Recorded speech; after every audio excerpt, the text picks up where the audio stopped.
I would like to introduce to you today our first speaker, our keynote speaker, Cate Waldecker. She's been a full-time education coordinator here at the Detroit Historical Museum since 2022. She develops new museum tours, programs, and presentations. She trains and schedules docent tour guides. Cate attended Eastern Michigan University and graduated with 2 bachelor's degrees, one in history with a concentration in women's history, and the other in anthropology with a concentration in prehistoric American archaeology. Today, Cate will explore the native roots and indigenous history of Belle Isle.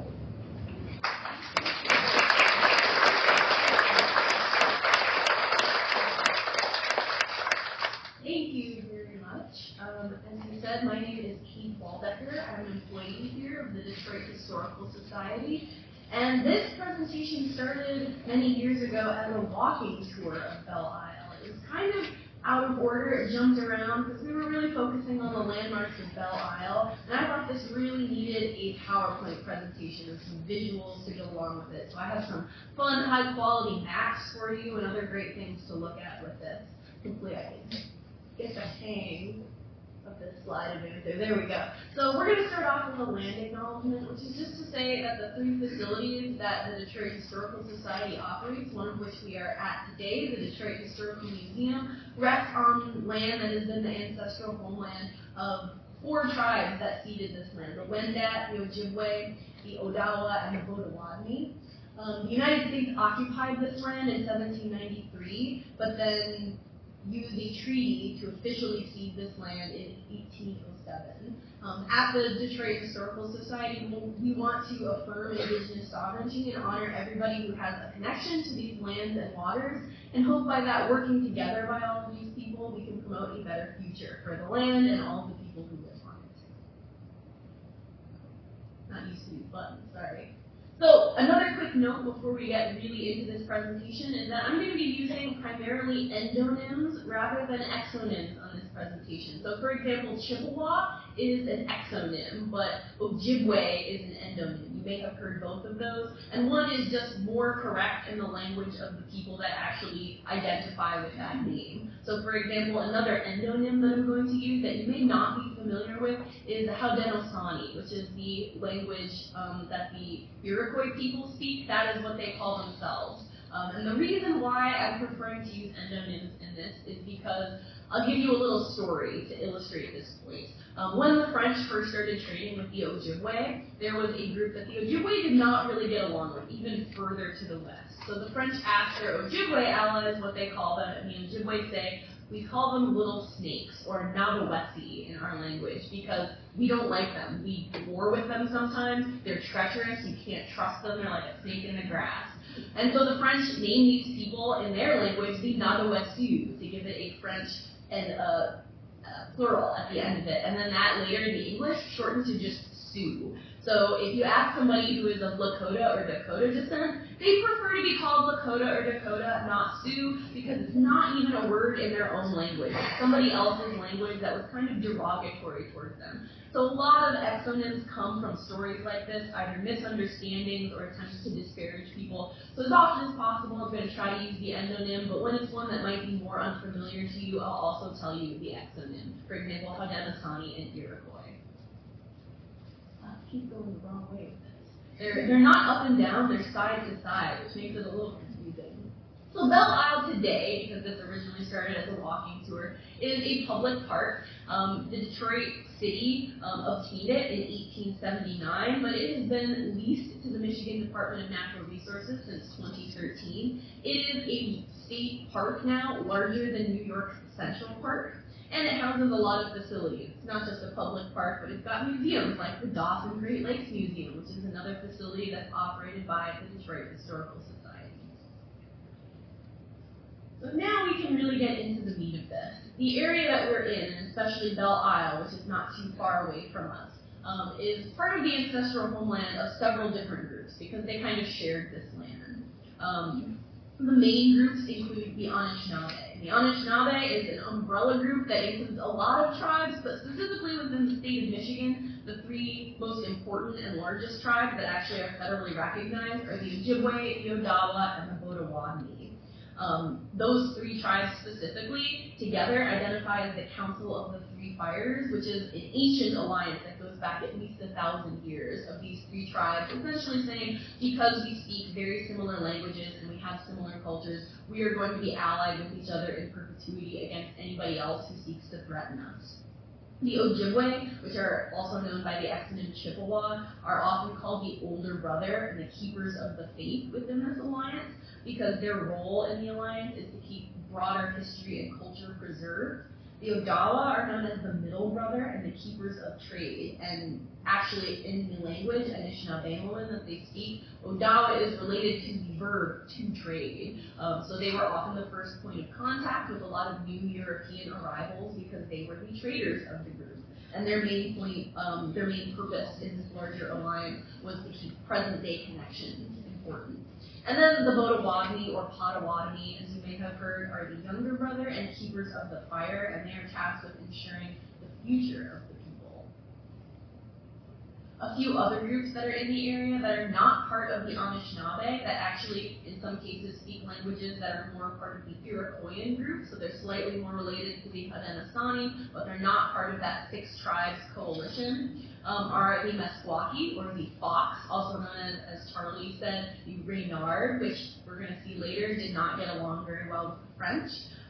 Because the Haudenosaunee were expanding and some of the local people who were not part of their Six Tribes coalition, they got pushed out of this area. So the Meskwaki came to this area a little bit later than the Anishinaabe did because of pressure from some of these warring tribes.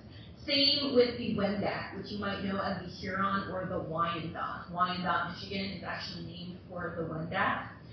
Huron is an exonym that comes from the French word for boar's heads, which is a reference to the hairstyle that Wendat men would use. And they served as Samuel de Champlain's first point of contact in the fur trade. But again, British and Haudenosaunee conflicts in the area pushed them much closer from where they originally were in upstate New York to the lower southern part of Michigan. Knowing that the Wendat had long-standing trade relationships with the French, they're one of the groups that Cadillac decided to invite to come live nearby Fort Pontchartrain du Detroit. And then finally, the Miamiaki, or Miami, they're not related at all to the place in Florida. It's kind of just a coincidence that there happens to be an indigenous group in Florida with a similar name, but they are not related to each other. And the earliest European accounts placed the Miamiaki in Wisconsin, but they migrated south and eastward in the 1600s. And according to their oral histories, this was actually a return to a place that they had lived before, but had been forced out due to conflict with other tribes. So Belle Isle, before any Europeans get here, what does it look like? It was known for hunting, fishing, and housing people who were traveling through the Great Lakes. So before we have horses, Native Americans don't have these, we definitely don't have trains or cars. The Great Lakes are going to be America's first great superhighway. And because water travel is so much more prevalent than land travel, Belle Isle is just a natural rest stop in the middle of the Great Lakes waterway. The island was always considered we're getting a little bit ahead of ourselves, though it was considered a neutral space, and meditation and trade were really common on the island because it was kind of like a rest stop on these long journeys. The Great Lakes acted as a major route of travel around Michigan and the upper Midwest, basically until the 1860s, when the railroads and the steamboats of Detroit made things a little bit faster. According to the oral histories of the Anishinaabe, the 7 fires prophecies were given to 8 prophets during a period before European colonization. Edward Benson Benai, who's an Ojibwe historian, he documented this prophecy in 1988 in a book that he wrote called the Mishomi's Book. Each prophecy or fire contains predictions and advice for navigating the future. So the Anishinaabe ancestrally lived on the East Coast, but the first fire says that there will be 7 stopping places along a migration that you have to take. If you don't move, you will be destroyed. Many modern Ojibwe interpret this to mean this prophet knew that the Europeans were coming and that they needed to move further west to avoid being destroyed by disease when they arrived. And it is key that this first fire prophecy also says you will know when the chosen land has been reached because you will find food that grows on water. And this is important, remember that for later. Oral traditions say that the Anishinaabe divided after the first stopping place. Some followed the Ottawa River, some followed the St. Lawrence River, and after leaving the second stopping place, which is an area around Niagara Falls, the more southern St. Lawrence River group proceeded to a round lake where they created the third stopping place. And if it looks like there is a round lake anywhere on this map, I'm going to argue it's Lake St. Clair. And so just underneath Lake St. Clair, that is Detroit. So the third stopping place is the Detroit River, and perhaps even Belle Isle. And they say that the second fire prophecy was revealed at the third stopping place, and it said that you will be camped by a large body of water, and the direction will be lost. The Midwin, the group power, will diminish in strength, but a girl will be born to point the way back to traditional ways, and she will show the direction to stepping stones, which is the future of the Anishinaabe people.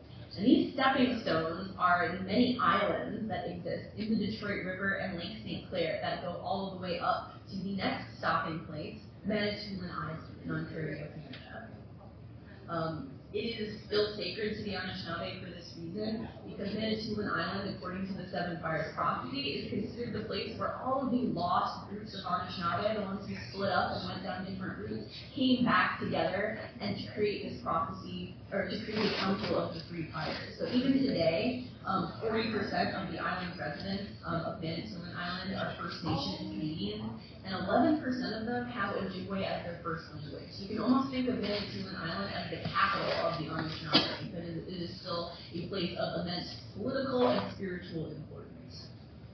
While some of this migration was done over land, the vast majority of it was done on water with birch bark canoes. And this is why islands play such an important role in the tradition of the Seven Fires prophecy and the seven stopping places. Belle Isle's first connection to the Anishinaabe was likely as a stepping stone on this long migration. But as for the first section in the first fire, which says, you will know the chosen ground has been reached when you come to a land where food grows on water, well, early European writings indicate that wild rice, or manuman in the Ojibwe language, grew in shallow water in lakes and slow-flowing streams, such as Belle Isle. And we actually know from European records that there were a lot of areas near Belle Isle that were cultivated for wild rice. The Monroe Marsh extended 3 to 4 miles along the coast of Lake Erie. The Flats of St. Clair contained extensive wild rice beds, and possibly in the Detroit River and on Belle Isle too, this wild rice was cultivated, showing that this land that they migrated to was the goal, because this is food that grows on water. Of the 212 historic sites identified by European writings, only 14 still exist of wild rice cultivation, because wild rice is kind of an indicator of ecosystem health. It can only grow in clean water, and with all of the industrialization that happened in the 19th and 20th centuries, there were just not a lot of good places anymore for manuman to grow, especially down here in the south. So up north, towards the Upper Peninsula, is where you tend to still get traditional manuman cultivation. But modern Anishinaabe continue to gather manuman in these areas and advocate for the reestablishment of historic places as well. So back to the Great Lakes waterways. Belle Isle is not just a spiritual important place, but also this is a place for economic trade. Major indigenous foot routes pass through the area, and you can see how some of those foot routes converge on the Detroit River. So again, Belle Isle is a natural place for people to stop and trade with all of the things they are moving vast distances. These trails were part of the Great Trail, which was a network that encompassed not just the Great Lakes region, but the entirety of North America. We have really good archaeological evidence that the people here, before Europeans came, were cultivating the Three Sisters, corn and squash and beans that came all the way from Mexico and Latin America. So these would have come up by foot, but other archaeological discoveries show that they came by water. For example, we have copper that has been found down here in Southeast Michigan. No copper mines down here. Those are way far to the north, hundreds of miles away. So those probably came via Lake Huron from the Upper Peninsula down here to Detroit. We also have examples of chert, a type of rock that is kind of like flint that makes really good sharp stone tools. It can only be found in upstate New York, which suggests trade with the Haudenosaunee. And talking about these archaeological discoveries, there are also a lot of mounds that have been created and surveyed in this lower Michigan area. Belle Isle is very near to these sacred resting places. You can actually see them from Belle Isle if there weren't so many buildings disrupting everything. Just downriver, near Fort Wayne and River Rouge, are burial mounds at least 1,000 years old, and we know from European writings in the 1800s that the Wendat, Meskwaki, Ojibwe, and Potawatomi continued to have ceremonies here and inter their more recent dead there. So these were used over a period of hundreds to maybe even thousands of years. Many of these mounds, unfortunately, were destroyed by land developers and treasure hunters, and so only a few remain. And one you can see at historic Fort Wayne, and there's actually an interesting story about this mound. In 1877, Henry Gilman, an archaeologist, excavated this mound. He took a lot of the earth out of it. It used to be, according to some stories, twice as big as it currently is. And he found a lot of copper artifacts in there, as well as a lot of human remains. And he writes in his write-up of this that these human remains, their skull circumferences, are evidence of a inferior race because they're so small. So he's using a lot of racism, scientific racism, from this time period to analyze what he's seeing. In 2014, though, the Nottawasapi Huron Band of Potawatomi used NAGPRA, which is the 1990s Act, the North American Race Repatriation Act, to have those remains, which had been stored in the University of Michigan for 150 years, to come back to them. And then a few years later, in 2017, they actually got the land that this is on ceded to them. So although everything outside of that fence still belongs to Fort Wayne, everything inside the fence now belongs to the Potawatomi. Now, when this was, here's an example of the write-up that he did, where he is talking about the measurements of these bones and saying that because they're smaller than average European measurements, this is evidence that these people must not have been advanced as Europeans. He also regrets to add that in the rude method he had to use to open the mound, many choice relics were destroyed. So he was not using the sort of minimally invasive techniques that modern archaeologists try to use. He was just kind of shoveling things away and seeing what he could find. And so there were probably some really interesting and important and probably spiritually important to the people whose ancestors were there, but these were destroyed in his opening of the mound. Now, this is an anecdote that was not originally part of this walking tour, but I had to include it because over the course of the walking tour, I had lots of questions from people, usually older folks, who wanted to know if I knew anything about the idol of Belle Isle, about the ancient idol that was potentially a Native American one that was on the island. And I had no idea what they were talking about. So at first I thought that this was completely made up, but I did a little bit of digging and found that there is a grain of truth to this rumor. The story usually includes details about a curse, rattlesnakes, a chief's beautiful daughter, and sometimes the spirit of the wind. Sounds kind of like sensationalist pulp fiction, but the story behind this does actually go back a fair way. So I think the germ of truth in this comes from the voyage of two French missionaries named Galine and Dollier. And two of them are traveling along the southern route, and they are making maps of all of the things that they're seeing. They're also recording some things. You can see up there where I highlighted it. The Lake of the Hurons, otherwise called the Freshwater Sea of the Hurons, or Michigan. They haven't really settled on the names of these, but he's talking about Lake Huron. So he's actually going the northern route. This discharges into a new lake. The outlet is perhaps half a meter width. Turned sharp to the northeast, so that we were almost retracing our path, and at the end of 6 leagues, we discovered a place that was very remarkable, held in great veneration because of a stone idol that nature had formed there. So they seem to be suggesting that this is not man-made, but rather something that just sort of happens to look kind of like a person that people have decided is an idol. And they go on to say that the Haudenosaunee, or the Iroquois that they had previously spoken to, said it's really important that they venerate this idol when they get there, because they pray to it for smooth sailing on the lakes.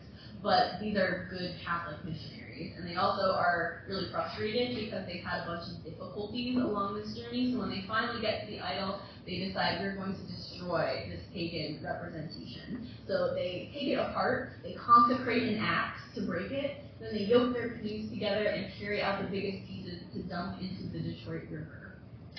So this is fact. This is an actual account from these missionaries. It doesn't say anything about an island, though. It seems to be talking about something on the mainland.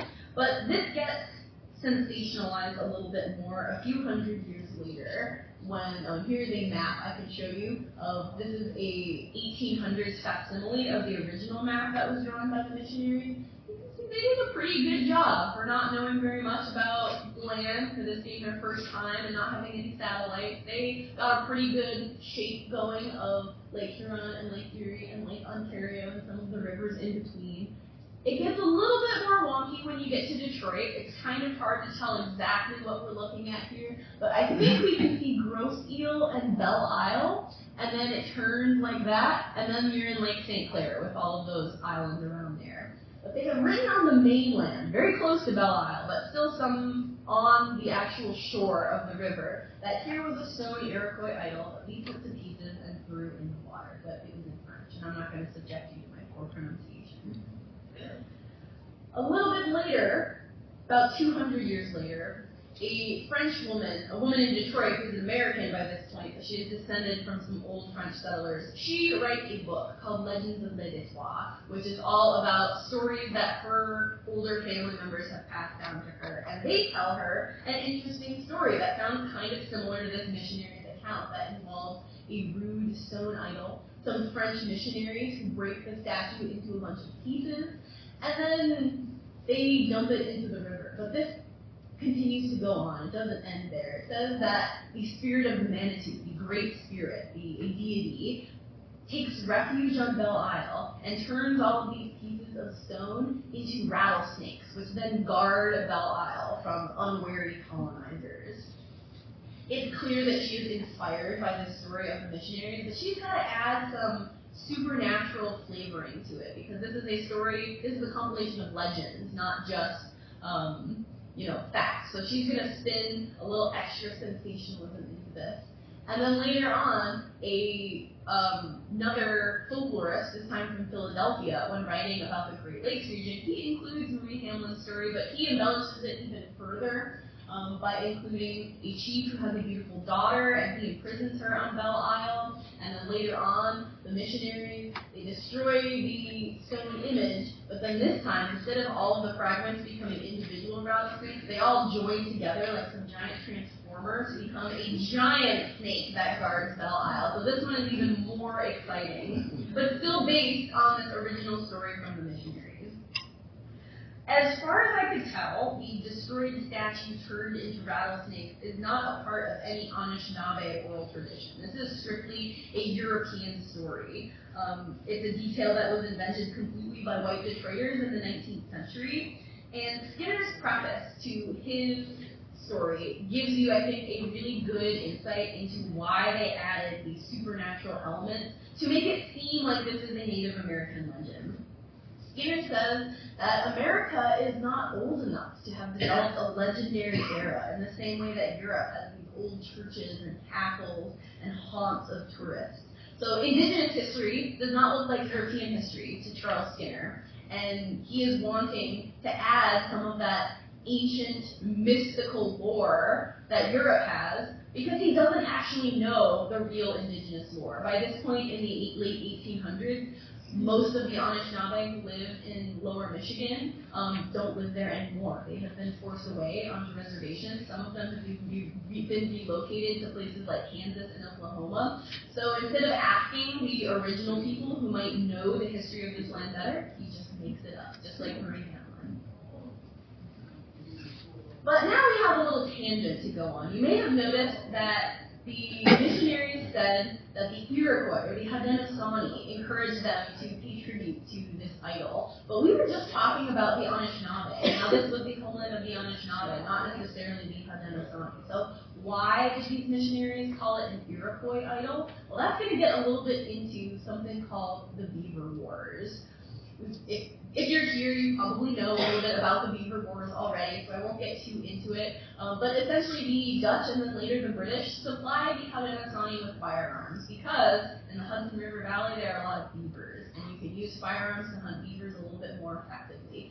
once you have firearms, you hunt the beavers so effectively that they become a little bit harder to find. So you have to go farther and farther away to find beavers to hunt. Sometimes other people are already living there, but if they have bows and arrows and you have firearms, you can kick them out and take all of their beavers. And so this is kind of a process that spirals over the course of almost 100 years until the Haudenosaunee have displaced many other Iroquoian groups and Anishinaabe groups, and the land that we are currently living in, southeast Michigan, is kind of like a war zone. There aren't a lot of people living here in the way that they used to 100 years ago because the Iroquois have been coming with their British supplied firearms and causing a little bit of trouble.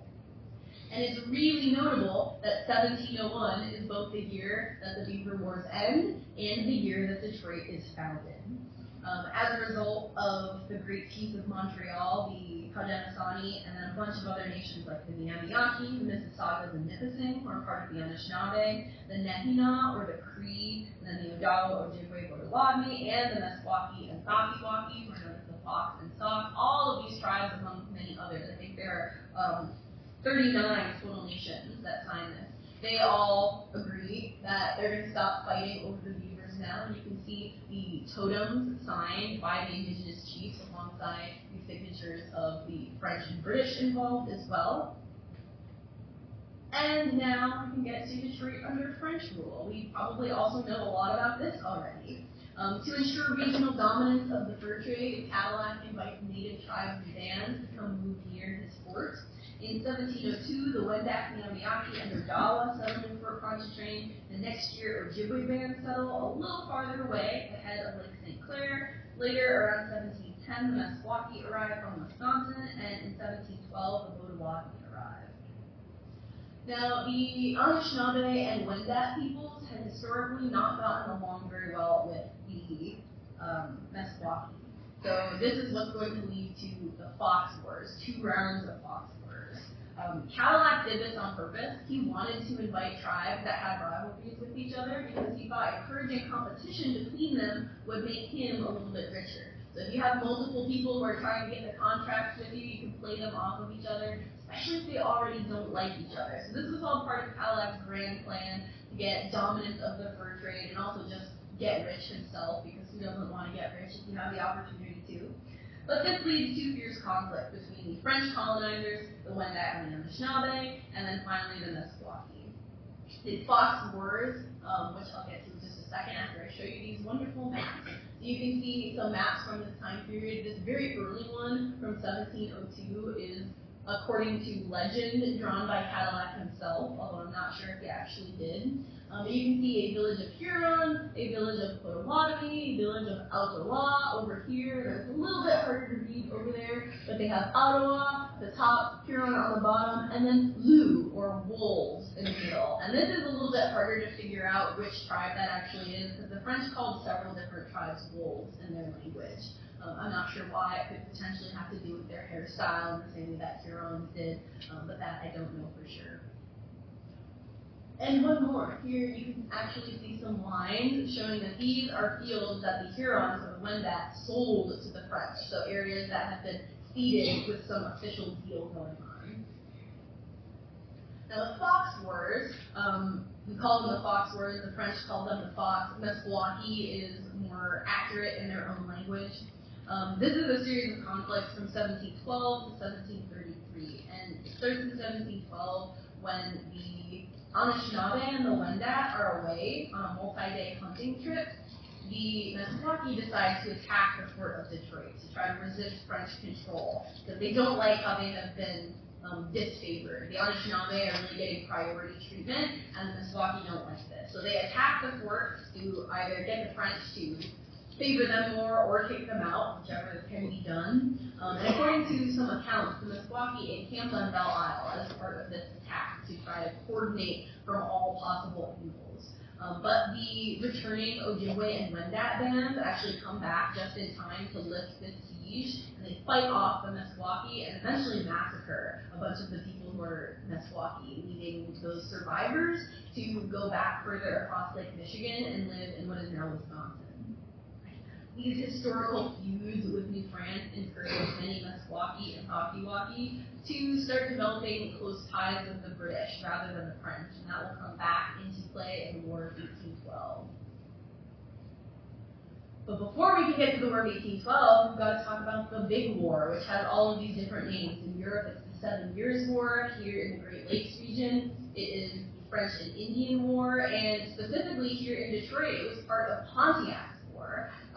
Odawa Chief Owandiag, also known as Pontiac in English, was, by all accounts, very charismatic, enough to convince a bunch of other tribes, including some tribes from the Haudenosaunee, like the Seneca, to join his coalition to try to get rid of the British. Because by this point, the French and the British are both trying very hard to colonize this region, and the Anishinaabe look at the two options they have, French or British, and they see the French as people who are more willing to give gifts and trade with them, more willing to intermarry with them, whereas the British, in fact, the new guy in charge of North America, he doesn't want to give gifts at all because he views it as bribery, whereas for the Anishinaabe, it's an important part of their economy. They use a barter economy and a gift economy. You're probably familiar with a barter economy, which is just, I have this thing, you have that thing, we're going to switch because we have what the other wants.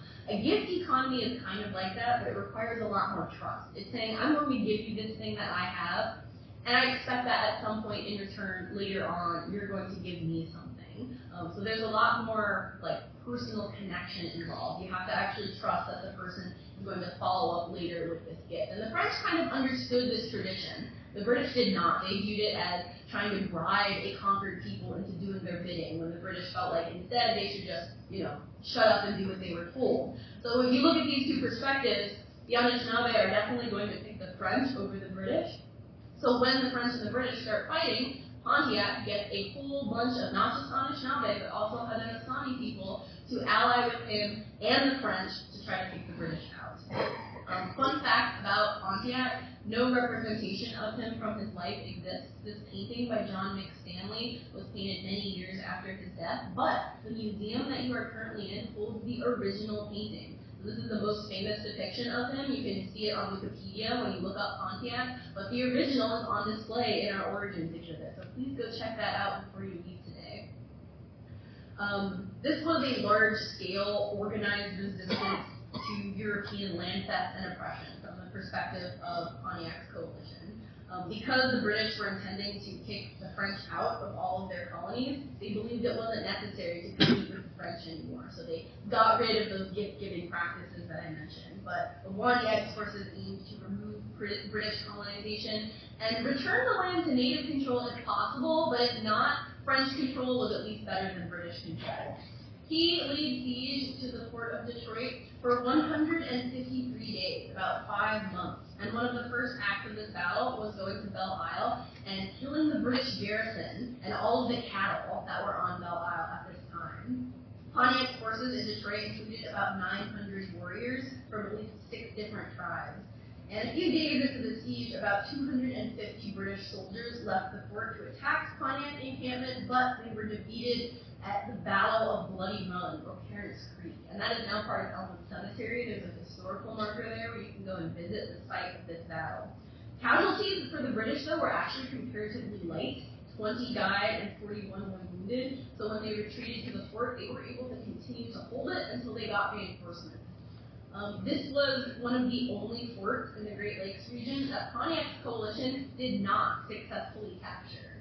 You may have heard a very famous story about how Pontiac's coalition captured Fort Michilimackinac. They staged a game of lacrosse, which was very entertaining and distracting to the fort's garrison. And when the ball went over the walls of the fort, they knocked on the door and they said, "Hey, mister, can we have our ball back?" And they let them right in to come and get the ball, and that is when they attacked the garrison and captured the fort. Pontiac's forces were successfully able to capture Fort Michilimackinac, Fort Miami, which today is Fort Wayne, Indiana, Fort Edward Augustus, which is Green Bay today, Fort Pitt, which is Pittsburgh today, but they were not able to capture the fort at Detroit.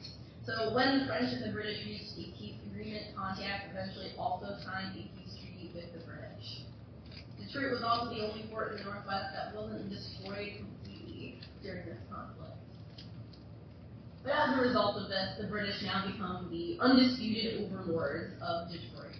So now we can get into some of the first records of buying and selling Belle Isle. British Lieutenant George McDougall was a member of the garrison during Pontiac's War, and he received permission in 1768, a few years after this conflict is resolved, to occupy the island. He was born in Scotland. He came to Detroit in 1761, and he built a house on the island in 1762. So it was potentially some of his cattle that maybe got destroyed when Pontiac attacked. Before this point, many French farmers used Belle Isle, which they were calling, well, we'll get into that name a little bit later, so it's a slight spoiler. Before that point, the French were using that as a communal livestock place, Île Cochon, Hog Island. And so it was a little bit disruptive to many of the French settlers who were still living in Detroit when McDougall got permission to occupy the island. King George mandated that McDougall had permission to occupy the island only so long as Detroit remained a military post, he was stationed there, and he had the consent of all Indian claimants. So this is where we get into some interesting documentation for this. He paid the equivalent of 194 pounds. It's all worth of goods. So for example, paint and tobacco were some of the things that were involved in this purchase. It wasn't just cold hard cash, but it all added up to just under 200 pounds. And then British fur trader William Macomb bought Belle Isle from the McDougall family in 1793 for 813 pounds. So went up quite a lot in value in just a few years. William Macomb's nephew, the General Alexander Macomb, inherited the island, and the nephew, General Alexander, he was a war hero in 1812, and that is why we have a Macomb County just north of us. Barnabas Campo, who was a grandson of Jacques Campo, an early French settler, he bought the island in 1817 from General Alexander Macomb for $5,000. So this is, again, rapidly increasing in value. One of Barnabas' sons, John Barnabas Campo, married a woman named Alexandria Macomb, again a descendant from the Macomb family. There's a lot of old families during this early period of Detroit intermarrying. John Barnabas died young, and Alexandria remarried to a guy named Richard Stores Willis in 1864, and the two of them built a white house on Belle Isle that still stands today. Her husband, Mr. Willis, was a composer who had studied in Germany, and he actually is responsible for composing the Christmas song, It Came Upon the Midnight Clear. So he was slightly famous in his own right, but because he had studied in Germany under Felix Mendelssohn, he named this house Inselruhe, which is German for island rest. And if you've ever been to Belle Isle, you may have driven on Inselruhe Avenue, which is named after this house. You can see several different versions of this house, which has been expanded upon and renovated many times. It eventually became an office for the parks employees of Belle Isle, and currently it's used for office space by the Detroit Parks and Rec Department. And then the city of Detroit bought Belle Isle in 1879 from Alexander Macomb Campo, another one of Barnabas' sons, for $200,000. So this island got very, very valuable. But going back to McDougall, here is a copy of the original deed to Belle Isle. You can see that 3 chiefs signed their totems on this. And I find this really interesting because the king told him he had to get consent of all Indian claimants, but he only talked to 3 guys.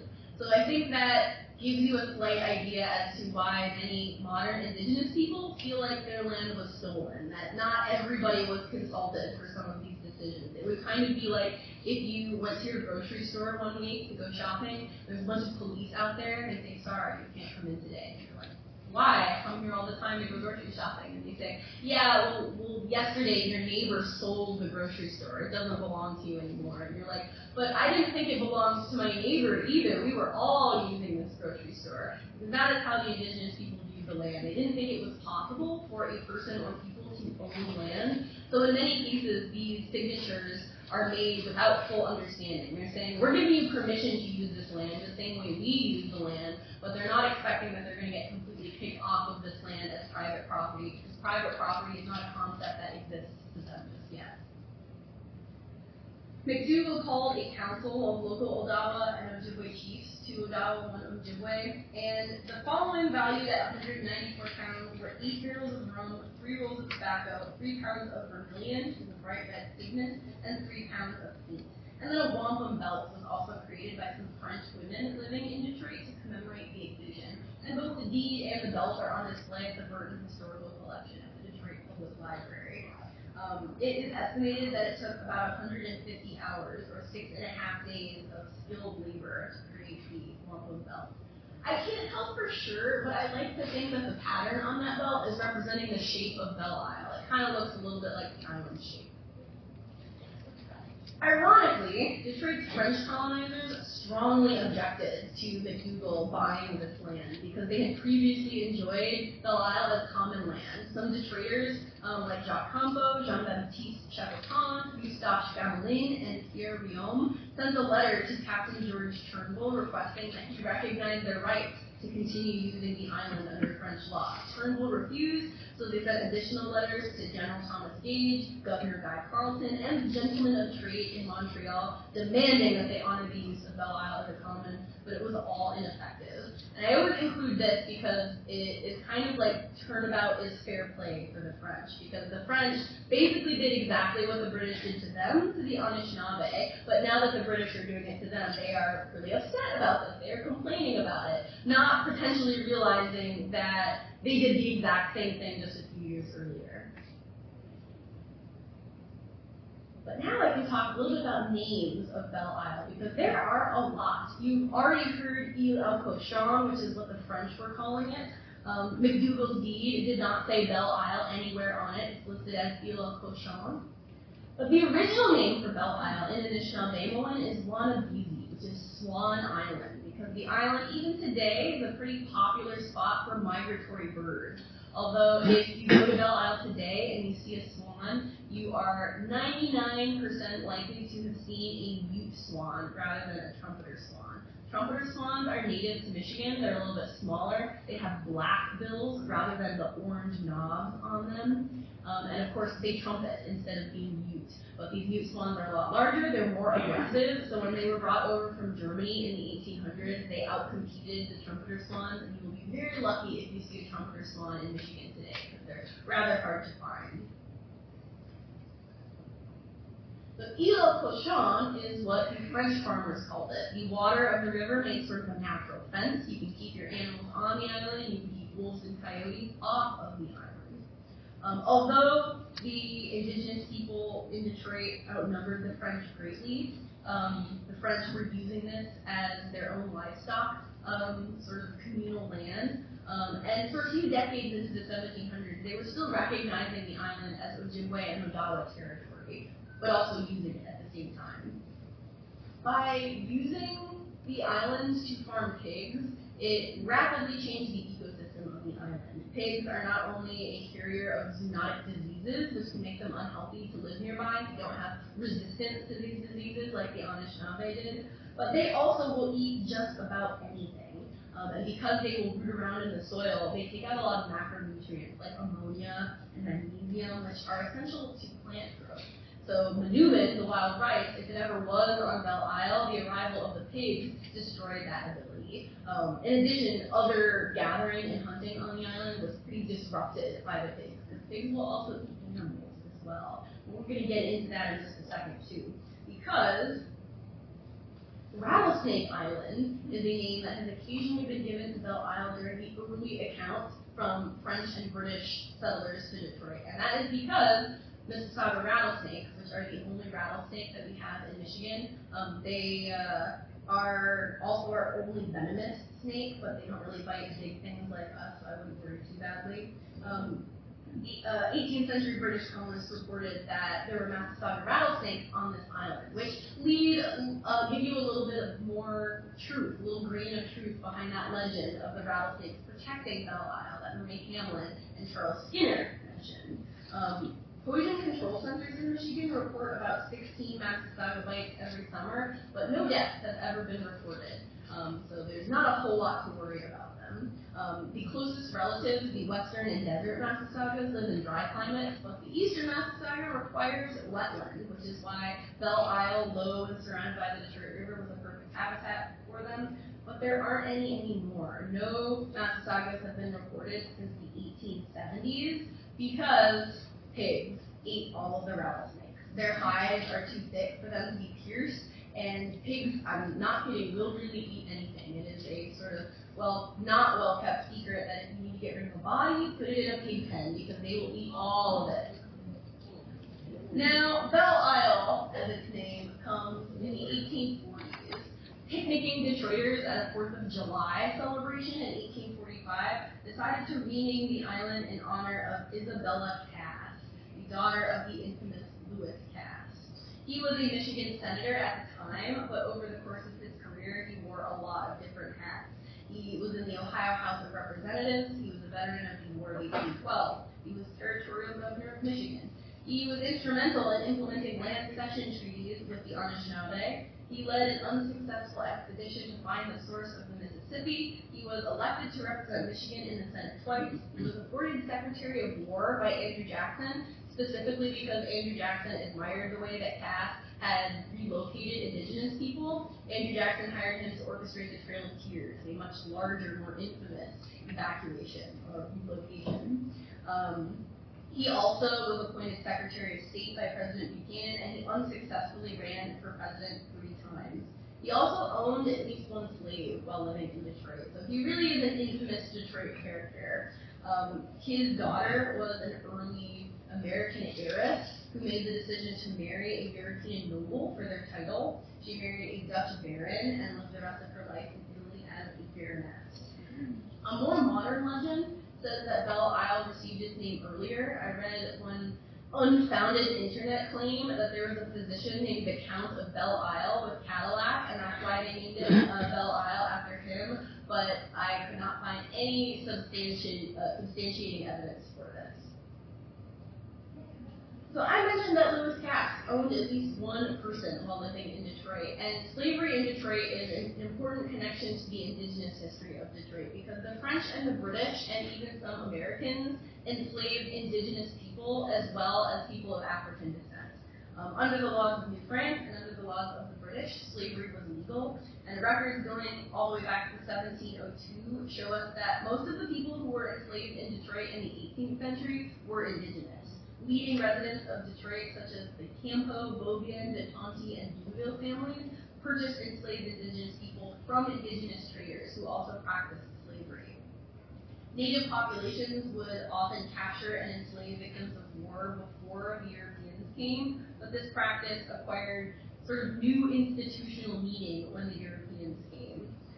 The origins of enslaved indigenous captives were occasionally specified in documents from New France. Not necessarily Detroit, but we do know that in other areas of New France, Meskwaki and Lakota from the western Great Lakes were captured and enslaved. Inuit from Labrador were enslaved by the French. Chickasaw from the Mississippi Valley. Inde or Apache from the far southeast also made it to New France. And most crucially, a group of people called the Chihiksi, but were called by the French Pawnee. And this eventually became an umbrella term for any indigenous enslaved person, because so many Pawnee people were enslaved by the French. It eventually just became a synonym for enslaved indigenous person. Many people written in French documents as a Pawnee slave were not actually Pawnee, but the French called them that anyway because that was how the language had evolved, and they probably didn't actually care that much to know the difference. A British trader named John Askin also bought and sold people of both African and indigenous descent. He is known to have enslaved an Odawa woman named Monette, with whom he had 3 children, one of whom was John Askin Jr., who is considered to be the inventor of the Mackinaw jacket, that red flannel suit that lumberjacks and miners wore. While in Detroit, he owned at least 8 people, including one man that he wrote was Pawnee, and he also actively sought to enslave young and attractive Native American girls from his contacts in Mackinac. A historian named Kaya Miles estimates that by the 1790s, the population of enslaved people in Detroit was as high as 300. And that guy who owned Belle Isle for a little while, William Macomb and his brother Alexander Macomb, they owned the island in the last decade of the 18th century, and they owned more property and more people than any other family in the area. And the records of their estate show that they used Belle Isle for farming, and they used indigenous enslaved people on Belle Isle to farm the land. as well as roast eel. They purchased that even before they purchased Belle. At the time, it was called Nation, and they purchased it from a band of Potawatomi. And we know that on roast eel as well, he enslaved several Native women. By the time he died in 1796, he was the largest landowner and the richest man in Detroit.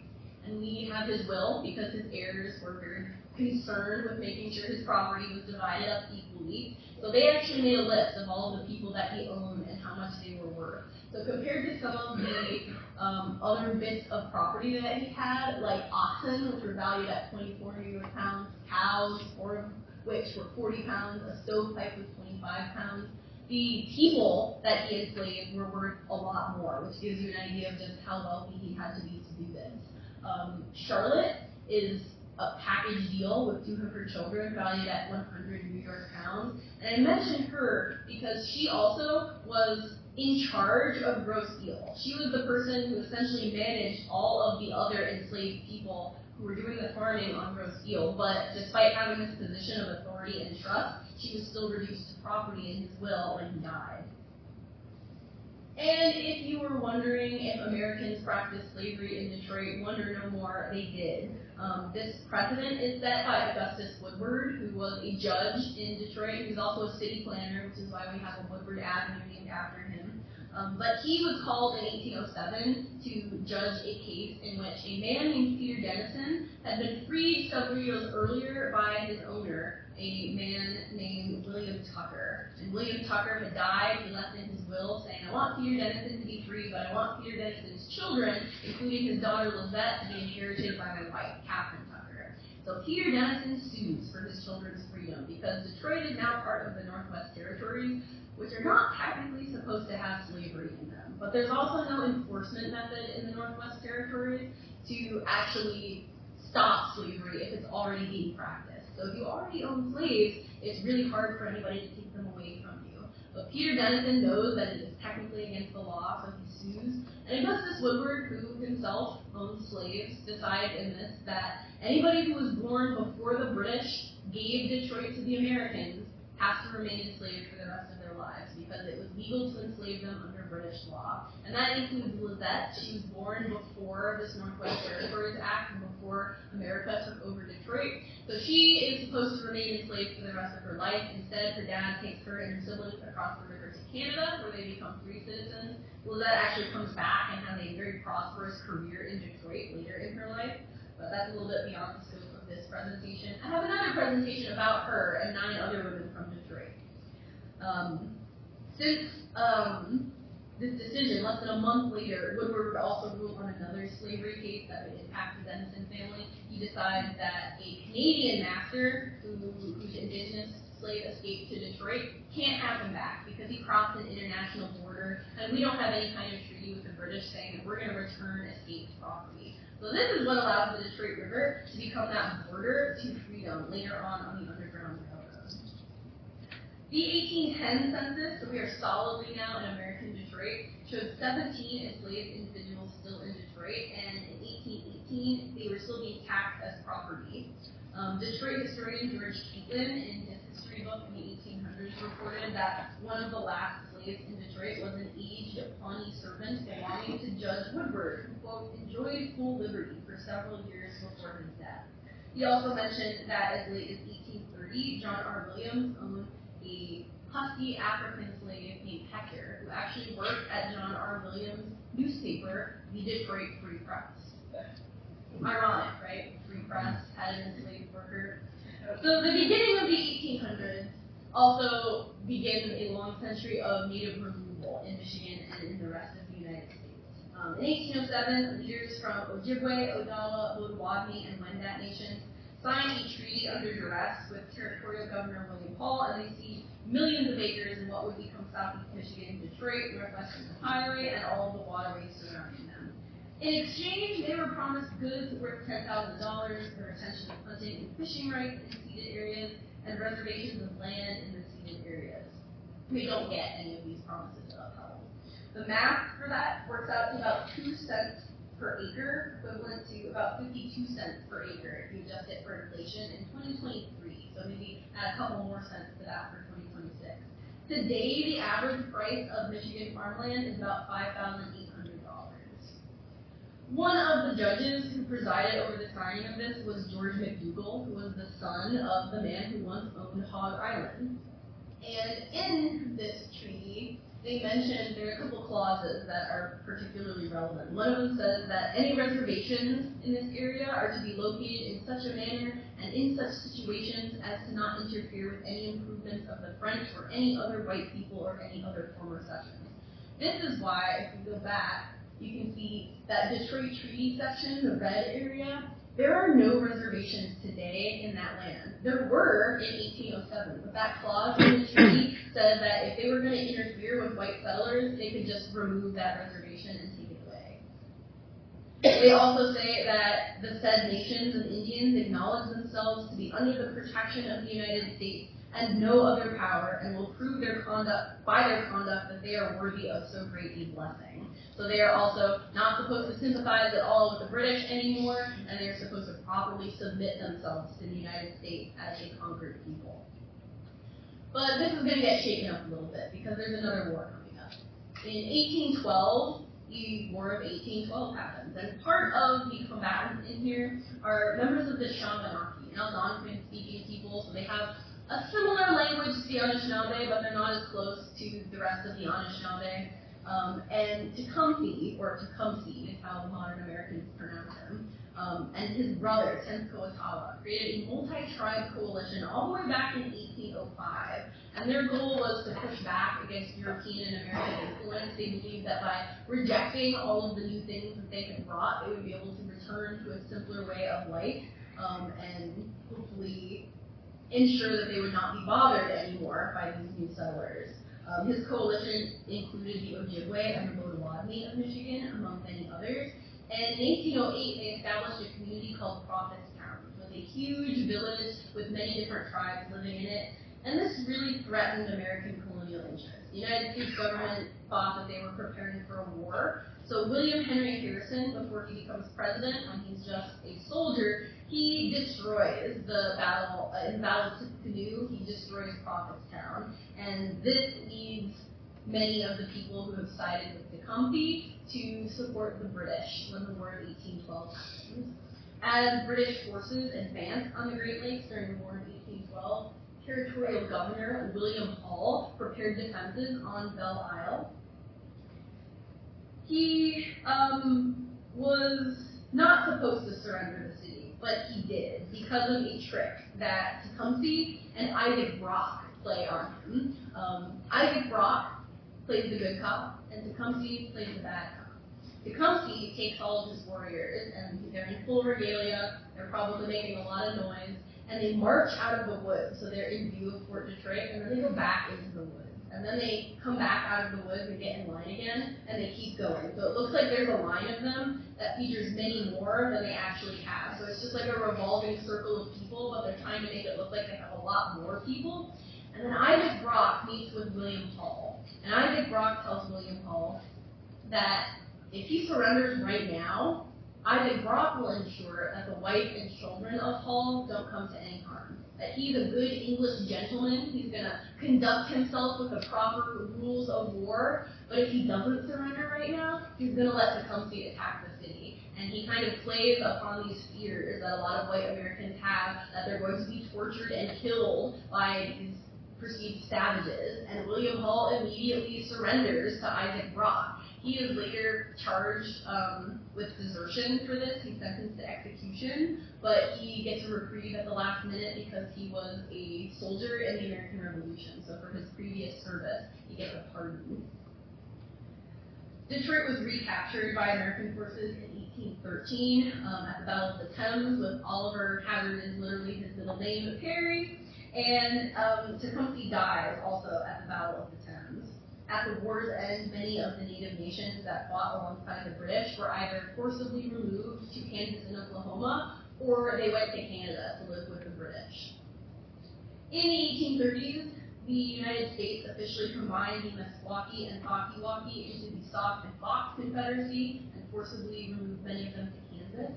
In the 1840s, the Wendat were forced to sell their land near Detroit and the Ohio Valley and were removed to Kansas and then Oklahoma. There's one band that remains in Michigan, but they are not federally recognized. And in Canada, they're called the Huron-Wendat Nation. In 1846, the U.S. forced the Miami-Yaquis to move to Kansas and then later Oklahoma, although some who had bought private property were allowed to stay. And there are still descendants of those Miami-Yaquis in Indiana today who are not federally recognized, who are fighting to become recognized. In the mid-19th century, a band of Potawatomi was forcibly removed from Michigan and forced to go to Kansas and then eventually to Oklahoma, where they are headquartered today. But many of the descendants of those people decided to purchase land as individuals all next to each other and then come back to Michigan and were able to become federally recognized as the Nottawasapi Huron Band of Potawatomi. So we're coming very close to the end now. We're going to try to skip a lot of the 20th century. We're going to go over it really quickly to get to some of the modern Indigenous perspectives on Belle Isle. As I mentioned, while the efforts of removal and eradication of Indigenous people still impact communities in the U.S. and Canada, there are also communities that are still around and working to preserve the stories of their people. During the early 1900s, many Native families moved into homes along Michigan Avenue. And then in the 40s, 50s, and 60s, the official U.S. stance toward Indigenous populations became called termination. And this was to end the special relationship that a lot of reservations had, to end federal funding towards them, because they wanted to encourage people to assimilate into cities. So in many cases, they promised assistance if people would relocate from a reservation to a city, like job training and stipends. And these promises, as this pattern, do not get fulfilled once they move to the cities. But this has an unintended side effect. In the 50s and 60s, you have a lot of Indigenous people from many different tribes all moving to big cities, and they start talking to each other and realizing that they have a lot in common. They have all sort of been discriminated against in similar ways, and that rather than clinging to Ojibwe or Navajo or Lakota identities, a pan-Indian identity can become really useful for affecting change. So through the 60s and 70s, you have pan-Indian consciousness and identity groups like the American Indian Movement, which was founded not in Detroit, but Minneapolis, a very similar city, in 1968. In Detroit specifically, the North American Indian Club was founded in the 40s, and the Detroit Indian Educational Center was founded in the 70s. Both still exist and continue to play an active role in Detroit. There are an estimated 30,000 people of Indigenous descent who live in the Detroit metro area today. And they are also working to restore some of the historic areas where wild rice or manoomin used to be cultivated. Because wild rice is kind of like a canary in a coal mine. If it dies, it means your water is not very healthy. There is a big incentive to make our waterways healthier and prove it by cultivating wild rice in them. In December 2023, at the urging of the Potawatomi, Gretchen Whitmer designated wild rice as our state grain. And in response to this substantial loss of wild rice, tribes, including the Nottawasapi Band of Potawatomi, are leading a statewide effort to revive cultivation of manoomin in southeast Michigan. Possible locations include Gibraltar Bay of Brazil and Belle Isle, which they're hoping to do. And you can see some illustrations here of how this wild rice is harvested. It's beaten with paddles into the canoes. Michigan is home today to 12 federally recognized tribes, 5 Ojibwe, 2 Odawa, 1 combined Ojibwe-Odawa, and 4 Potawatomi. Native tribes are considered sovereign nation states, which means that they have a government-to-government relationship with the United States, so they don't belong to any particular city or state government. Ojibwe tribes are found throughout central and northern Michigan.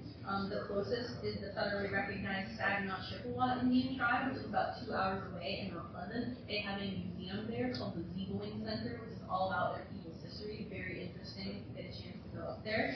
Odawa tribes tend to be throughout northern Michigan and the Upper Peninsula, and the closest is 4 hours away, the Little River Band of Odawa in Madison County. And then Potawatomi tend to be found throughout western and southern Michigan, and the closest is 2 hours away in Kalamazoo, the Nottawasapi Huron Band of Potawatomi, who are kind of like the stars of this presentation. They have done a lot of recent modern activism. But not all Native Americans live on a reservation or are registered as a federally recognized tribe. The United States only recognizes tribes that can prove their history as a distinct tribe using treaties or other American legal processes. This creates a recursive effect, which means the only federally recognized tribes are ones that at some point in the past the United States decided to recognize. And so there were lots of tribes that were never recognized as valid, and so today cannot get that federal recognition. There were centuries of policies that were intended to relocate and assimilate indigenous communities, which means these records are going to be unfairly preserved. Thus, many people and communities of indigenous descent cannot gain legal recognition. There's one in Michigan, or Wendat, who are trying to gain legal recognition right now. And there are 14 not federally recognized tribes in the state of Michigan, over 500 nationally. Now, the very last thing that I'm going to leave you with is from Hadassah Green-Sky, who is an Odawa historian and storyteller. In an interview with Detroit River Story Lab, she says that very often in Detroit, you cannot get access to the Detroit River. There's a gate, there's infrastructure, there's something keeping you away from the water, from being able to physically touch it. And by Belle Isle, that's one of the only spots in Detroit where you can still go in the river and touch the water and be in it. And she feels like Sunset Point, that like one end of Detroit, Scott Fountain, that has significance for people knowing how sacred things are like sunrise and sunset, but also because from there you can see the island, you can see the river, you can see Detroit, and you can see Windsor. Which today, they're all separate things, separated by, boundaries, politics, but from the perspective of the Anishinaabe, it's all one land and one water. There is no border to them. She says the Anishinaabe Nation is probably the largest tribe separated by an international border, because they're very prevalent throughout the Great Lakes, which are on the border between the United States and Canada. And on Belle Isle, it's hard to see that border. You just see it all as Wawiatanong, where the water curves around in her language. And that brings us to the end of my presentation. So thank you very much for listening with me.